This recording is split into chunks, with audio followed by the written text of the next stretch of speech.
custo de vida, emprego e desemprego, cesta básica, tarifas públicas, salário mínimo.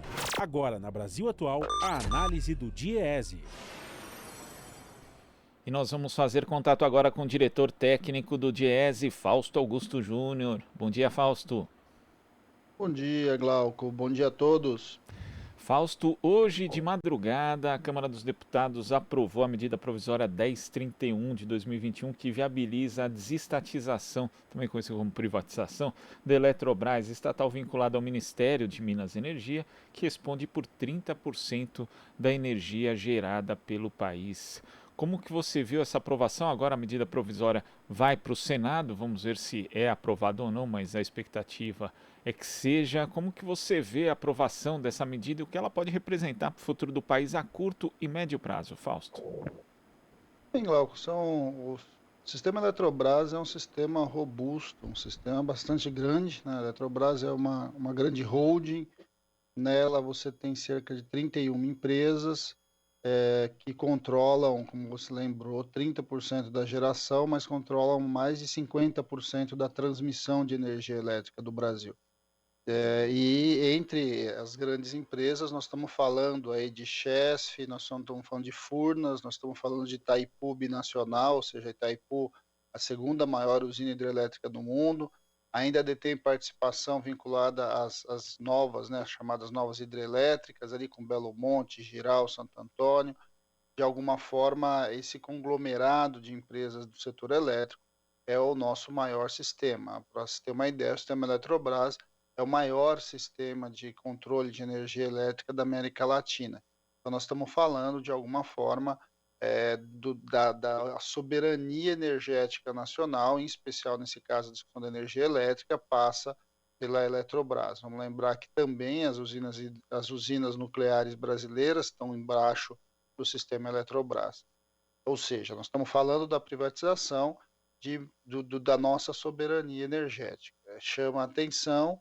É claro que nesse caso, né, como você está falando, se é desestatização, se é privatização, se é abertura de capital, na prática o que a medida provisória está abrindo a possibilidade é que a União deixe de ser a controladora majoritária das ações de uma empresa que já é de economia mista. Vamos lembrar que a Eletrobras não é uma estatal pura, a Eletrobras ela é uma economia, é uma empresa, né, um sistema que teca as suas ações na Bolsa de Valores e é controlada pela União e é controlada ali, a maior parte das suas ações estão ou no governo federal ou junto ao BNDES. A somatória desses dois dá ali o controle majoritário do sistema para o governo brasileiro. Bem, de alguma forma, o que a medida provisória vai fazer é possibilitar que o governo federal abra mão desse controle acionário. Isso é bastante complicado e nós vamos ter impactos diferentes. O primeiro deles é que a gente vai assistir à perda desse controle da estratégia elétrica no Brasil. Você tem um sistema que é todo integrado, você tem um sistema que é a Eletrobras, e principalmente por meio de Furnas, ela controla a forma como a energia elétrica chega nas distribuidoras e controla uma parte importante da geração que possibilita que a estatal tenha uma participação bastante importante no jogo ali do sistema operador nacional. Quando a gente olha, então, para o mundo real aqui do consumidor, o mais provável é a gente olhar para uma elevação do preço da energia.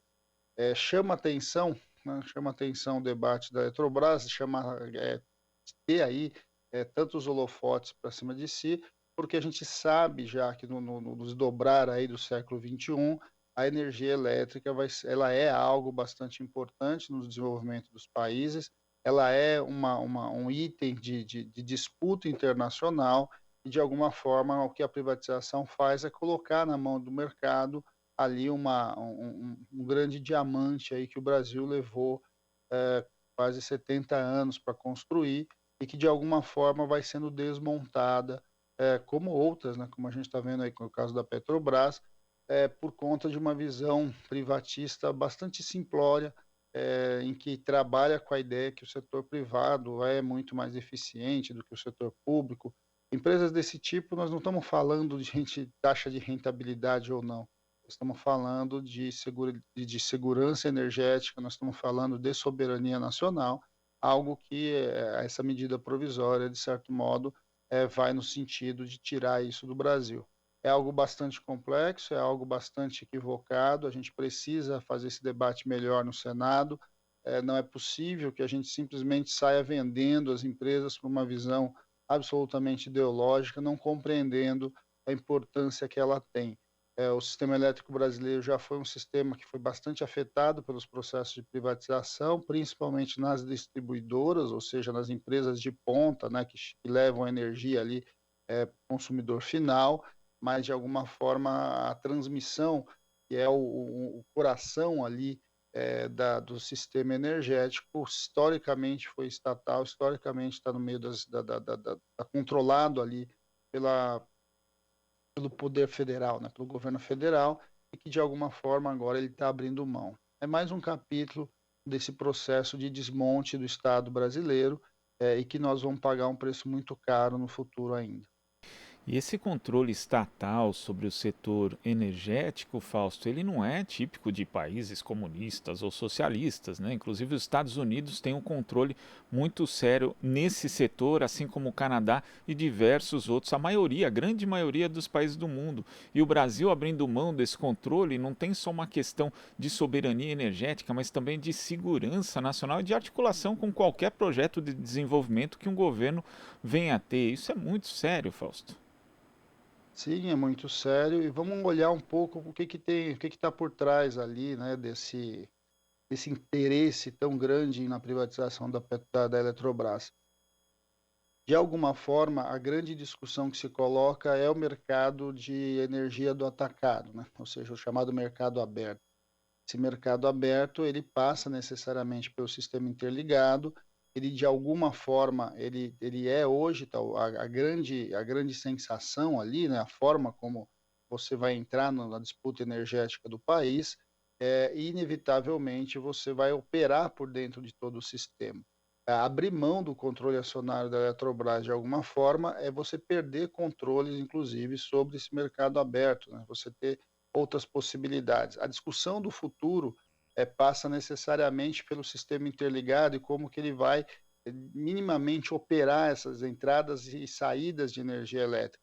Nós estamos no linear de uma mudança bastante importante. O Brasil tem uma matriz elétrica limpa, primeira coisa, com relação às hidrelétricas, mas a tendência nas próximas décadas é você ampliar muito o número de fornecedores de energia elétrica.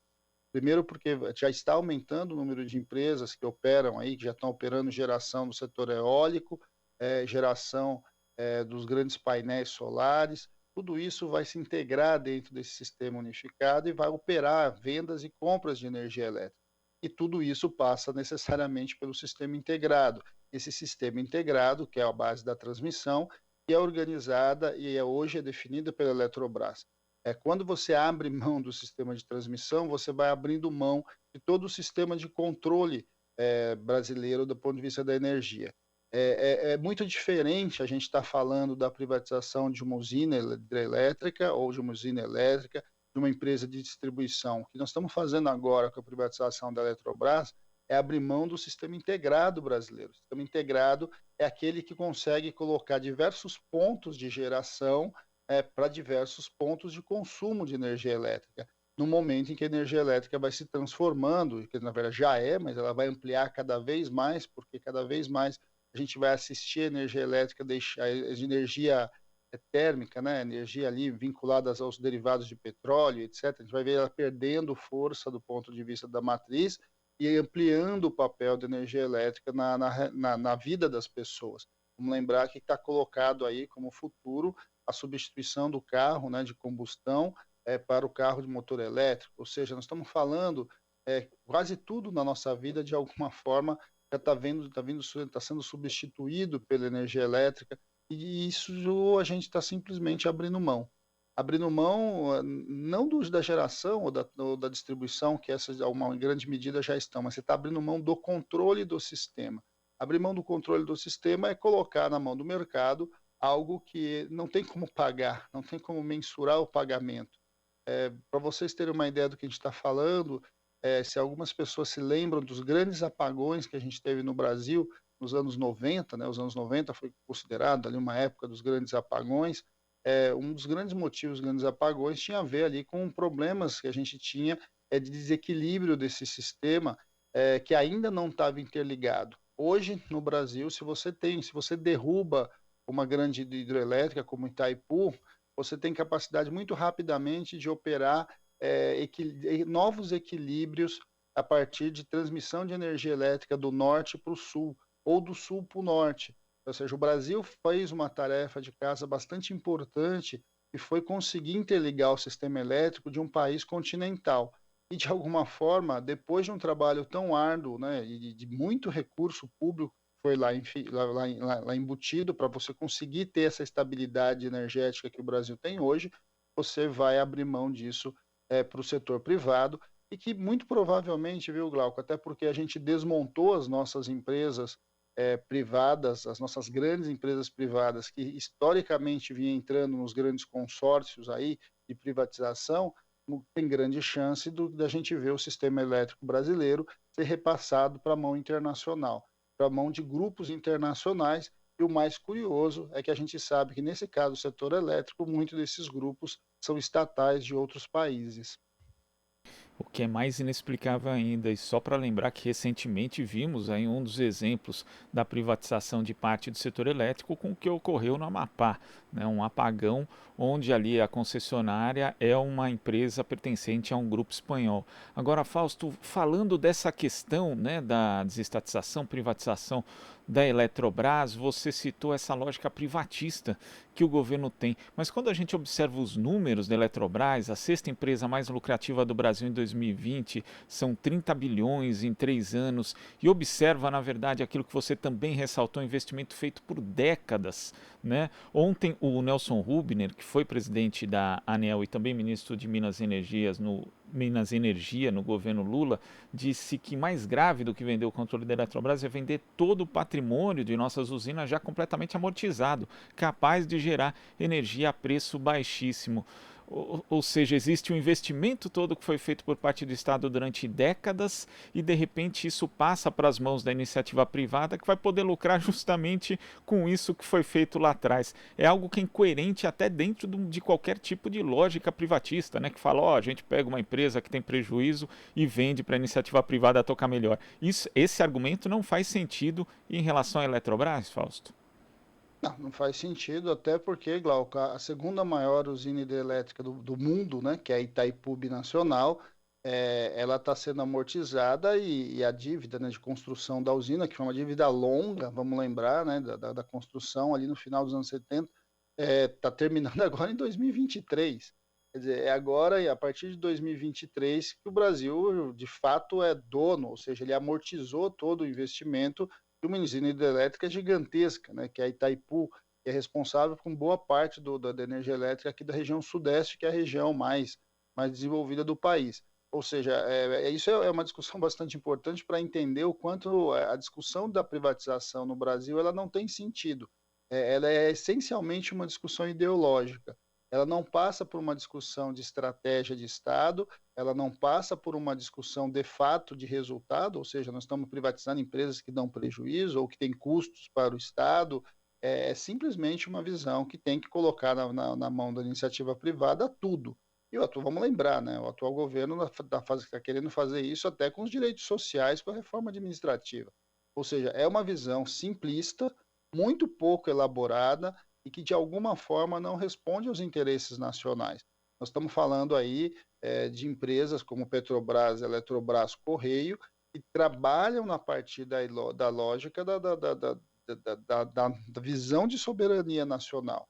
Nós estamos falando de portos, nós estamos falando de áreas que historicamente, não só no Brasil, têm um papel muito importante do ponto de vista de garantir a nossa independência, de garantir minimamente as ações estratégicas que transcendem muito uma visão simplista ali de produção e consumo.